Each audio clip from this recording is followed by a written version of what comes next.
दोस्तों, महाभारत के अनुसार द्रौपदी राजा द्रुपद की बेटी और पांडवों की पत्नी थी। कौरवों द्वारा आयोजित किए गए जुए के खेल में द्रौपदी को दांव पर लगाया गया। पांडव दांव हार गए। उसके बाद दुशासन ने उसे अपमानित किया। दोस्तों, महाभारत में द्रौपदी के चीरहरण की कहानी तो आप सभी लोग जानते होंगे। द्रौपदी 5 पांडवों की पत्नी थी, ये भी जानते होंगे। लेकिन दोस्तों, सोचने वाली बात ये है कि द्रौपदी 5 पांडवों से प्रेम कैसे करती थी? क्या 5 पांडवों के बीच द्रौपदी को लेकर कोई नियम था? इन सभी सवालों के जवाब जानेंगे आज हम हमारी इस वीडियो में। तो दोस्तों, बिना स्किप किए वीडियो को अंत तक जरूर देखिएगा। दोस्तों, महाभारत से जुड़ी हुई ये कथा उस समय की है जब धृतराष्ट्र की आज्ञा पाकर इंद्रप्रस्थ में राज्य पाकर पांडु धर्मराज युधिष्ठिर अपने भाइयों और द्रौपदी के साथ सुखपूर्वक रहने लगे थे। पांडवों की सेवा भाव से इंद्रप्रस्थ की प्रजा भी काफी प्रसन्नता पूर्वक अपना जीवन यापन कर रही थी। पर एक दिन अचानक जब सभी पांडव भाई राज्यसभा में बैठे थे, उस वक्त बाहर नारद मुनि आते हैं। देव ऋषि नारद मुनि को अपने सामने देखकर धर्मराज युधिष्ठिर सहित सभी पांडव भाई खड़े होकर हाथ जोड़कर उन्हें नमस्कार करते हैं और दोस्तों उन्हें अपना आसन बैठने के लिए देते हैं। नारद मुनि के आसन पर बैठने के बाद सभी पांडव भाई अपनी पूरी श्रद्धा से उनका आदर सत्कार करते हैं। पांडवों की सेवा भाव को देखकर देवऋषि नारद मन ही मन बहुत प्रसन्न होते हैं। तभी वहां द्रौपदी आती है और नारद मुनि का आशीर्वाद लेकर चली जाती है। द्रौपदी के जाने के बाद नारद मुनि पांडवों के भविष्य को लेकर चिंता जताते हुए धर्मराज युधिष्ठिर और बाकी भाइयों से कहते हैं कि द्रौपदी, तुम भाइयों की पत्नी है, इसलिए तुम लोगों को ऐसा नियम बना लेना चाहिए ताकि भविष्य में तुम्हारे बीच आपस में कोई झगड़ा ना हो, क्योंकि स्त्रियों के पीछे किए गए झगड़े कई बार भाइयों की मौत का कारण भी बन जाते हैं।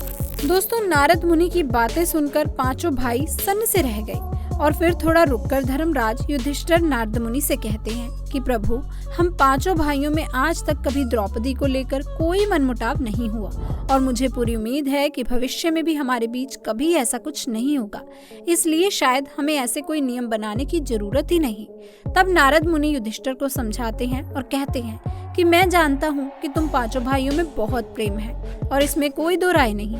जितना प्रेम तुम भाइयों में है उतना प्रेम तीनों लोकों में अन्य किसी भाई में होगा ही नहीं।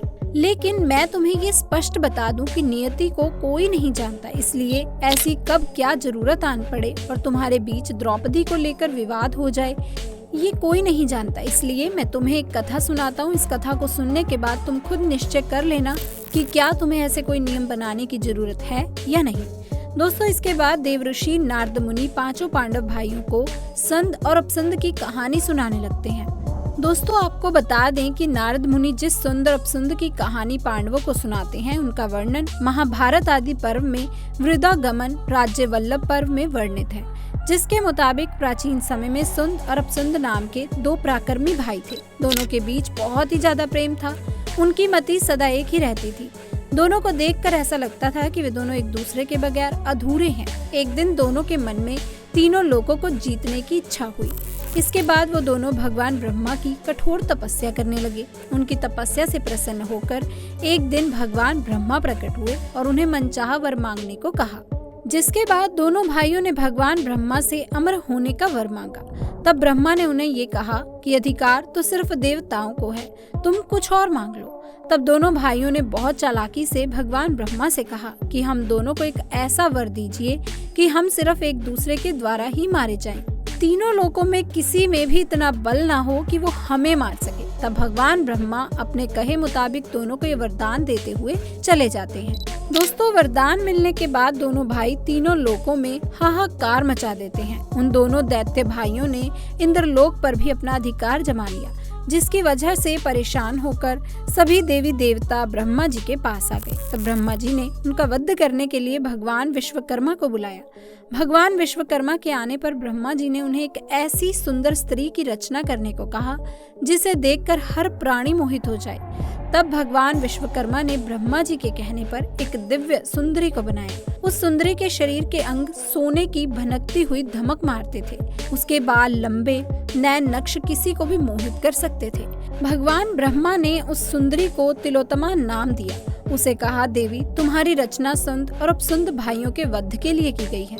तुम्हें उनके पास जाकर अपने रूप से उन्हें मोहित करना है। तुम्हें देखने के बाद उन्हें कोई और ना दिखे। तुम्हें ऐसा प्रयत्न करना है अब दोस्तों तिलोत्तमा भगवान ब्रह्मा से विदा लेकर अपना कार्य पूरा करने के लिए निकल पड़ी।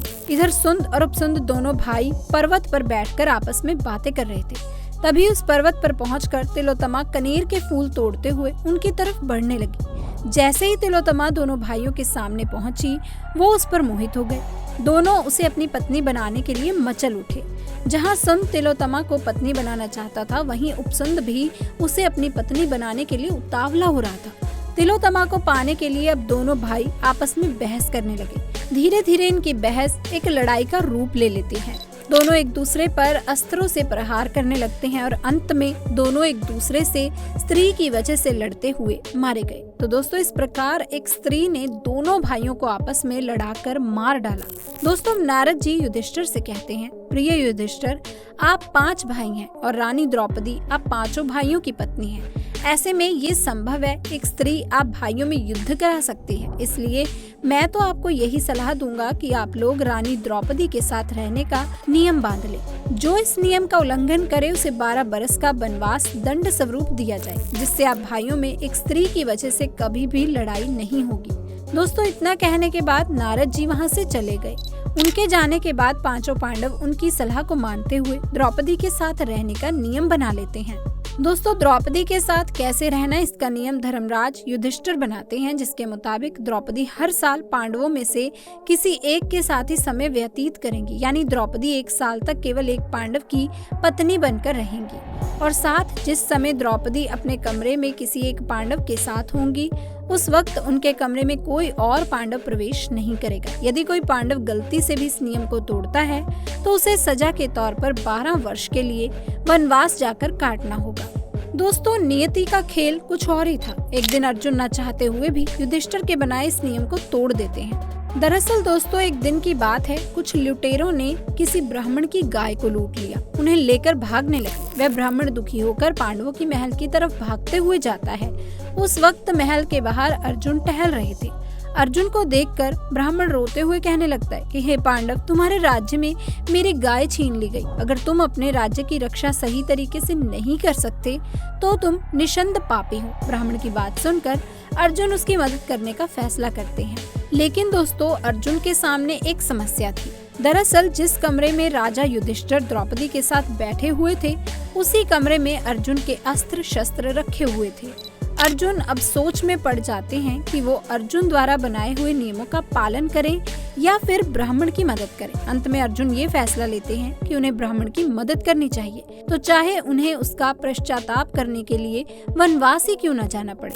उसके बाद अर्जुन बिना समय गवाए सीधे द्रौपदी के कमरे में प्रवेश कर गए और दोस्तों फिर युधिष्ठिर से अनुमति लेकर धनुष बाण उठाया और ब्राह्मण की मदद के लिए निकल पड़े। अर्जुन ने जाकर अपने धनुष और बाण से लुटेरे को मार गिराया और गायों को वापस ब्राह्मण के पास लेकर आ गए। ब्राह्मण ने उसे ढेर सारा आशीर्वाद दिया और वहां से अपनी गाय को लेकर चला गया। ब्राह्मण के जाने के बाद अर्जुन युधिष्ठिर के पास गए और उनसे कहा कि मैंने अपनी प्रतिज्ञा तोड़ दी है, इसलिए मुझे वनवास जाने की आज्ञा दें। युधिष्ठिर को ये पता था कि अर्जुन ने ब्राह्मण की मदद के लिए उनकी प्रतिज्ञा तोड़ी है, इसलिए उन्होंने अर्जुन से कहा, तुम मुझसे छोटे हो। छोटे भाई यदि अपनी स्त्री के साथ एकांत में बैठा हो तो बड़े भाई के द्वारा उनका एकांत भंग करना अपराध है। लेकिन जब छोटा भाई यदि बड़े भाई का एकांत भंग करे तो वो क्षमा का पात्र है। इस पर अर्जुन युधिष्ठिर से कहते हैं, आप ही कहते हैं धर्म पालन में किसी भी प्रकार की धोखाधड़ी नहीं करनी चाहिए, इसलिए आप मुझे वनवास जाने की आज्ञा दें। अर्जुन की बात सुनकर युधिष्ठिर अर्जुन को वनवास जाने की आज्ञा दे देते हैं, जिसके बाद अर्जुन वनवास जाने को निकल पड़ते हैं। तो दोस्तों उम्मीद है कि अब आप समझ गए होंगे कि द्रौपदी कैसे अपने 5 पतियों के साथ रहती थी। कहानी पसंद आई हो तो वीडियो को लाइक कीजिए, शेयर कीजिए और चैनल को सब्सक्राइब करके ही जाइएगा। मिलेंगे नई वीडियो में नई जानकारी के साथ, तब तक के लिए आप सभी का धन्यवाद।